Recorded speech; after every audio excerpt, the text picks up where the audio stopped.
They can never take the game from a young G. Coolio with the smoke painters, by Coolio'S alone. As I walk through the valley of the shadow of death, I take a look at my life and realize there's nothing left. I'm drinking in the sea, running from my enemies. Will I let it be 23? There's so much pain. I'm 23 now, but will I live to see 24? The way things is going, I don't know. Yo, YouTube, what up? It's your homie Gab, I'm in the building. And this is MAKAVELI Media. The 1990s hip-hop scene was off the hook. You had some of the biggest names in hip-hop writing for some of the biggest names in hip-hop. But unlike today, having a ghostwriter used to be frowned upon.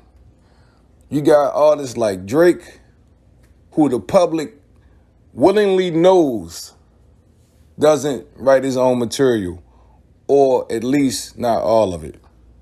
But like I said, back in the 90s, this was something that was kept quietly. It would come out years later. Artists like Special Ed said Def Jam had hollered at him to write raps for Slick Rick. Slick Rick the Ruler. Later on, Nas admitted that he wrote some raps for Will Smith. Like, what? You had artists like LL Cool J and Big Daddy Kane admitted that, yes, they did a lot of ghostwriting back in the day. After Tupac died, you heard MC Hammer said Tupac was writing raps for him, even doing reference tracks, so he would learn when and where to say the words. The list goes on. I mean, damn. Ice Cube wrote all of the raps damn near for NWA, him and DOC. Just recently, Snoop Dogg admitted that Jay-Z wrote for him and Dr. Dre.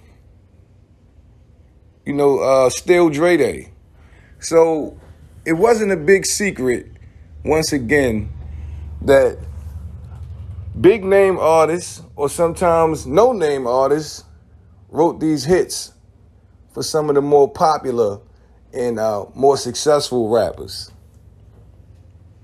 And it still goes on to this day. But the whole point of this video right here is Gangsters Paradise. Now, I'm not trying to take nothing away from Coolio. Coolio is a world-renowned artist. His song, Gangsters Paradise, won damn near every award you could win. He won a Grammy. He won MTV Music Video Awards. He won all type Billboard Awards, everything for this song. It was on a hit movie soundtrack, Dangerous Minds. I went and saw the movie when it first came out. Great, great, great. But all I'm saying is, in my heart, when I listen to those lyrics, when I listen to that flow, when I listen to that delivery, it screams Tupac Shakur. I'm an educated fool with money on my mind. Got my 10 in my hand and a gleam in my eye. I'm telling you, nobody would probably ever admit to it. I'm sure if Tupac did write this for Coolio, he got paid straight up cash. Your name's not going on the credits. This between me and you. But I swear, from the subject matter to the religious elements he put in here, to the visuals he gave you, like I say, the cadence, the delivery, it's all Tupac. Fool, death ain't nothing but a heartbeat away. I'm living life, do or die. What can I say? 100%. Coolio hasn't had a song like this before or after Gangsters Paradise. Think about that for a minute. Nothing comparable. Nothing even close. I don't mean success-wise. I mean delivery, like I said before, subject matter, writing, the whole nine. Nothing even close to it. One of the things that I found very telling in this song is that Coolio said, I'm 23 now, but will I live to see 24? The way things is going, I don't know. I'm 23 now, but will I live to see 24? The way things is going, I don't know. Tupac said that type of stuff in so many raps. So many times. But let's take a closer look at that. Gangsters Paradise came out in 1995. Once again, on the Dangerous Minds movie soundtrack. There's one problem with that part of the lyrics. From Coolio, who's the credited writer. His name is Leon Irie Jr. They credited the producers and also Stevie Wonder for having a sample of his work in this particular song. But like I said, the song came out in 1995. Meaning that it was written in 1994. That's what it says on Wikipedia. In 1995, Coolio was 32 years old. In 1994, Coolio would have been 31 years old.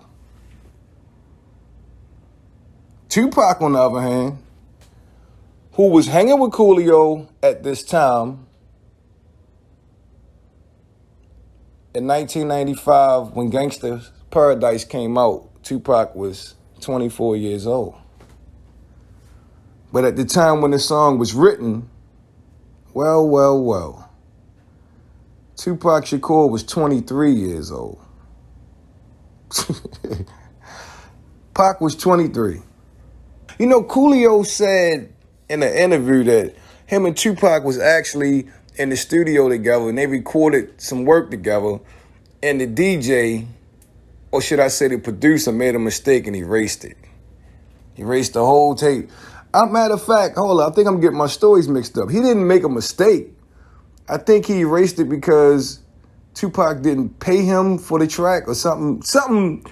It's been so long since I reported on it. Maybe I should check it back out. Maybe revisit that. But needless to say,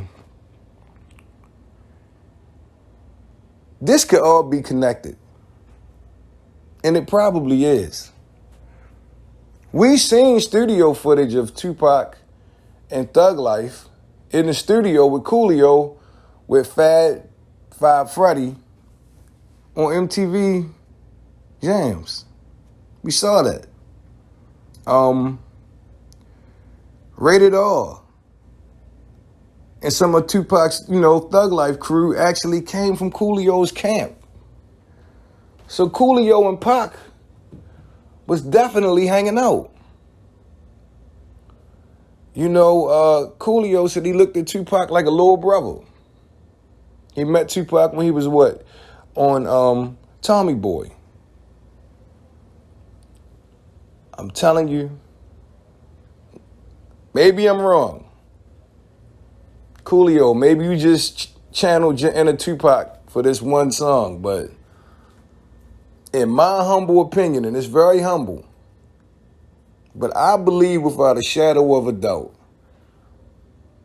that Tupac wrote Gangsters Paradise for Coolio.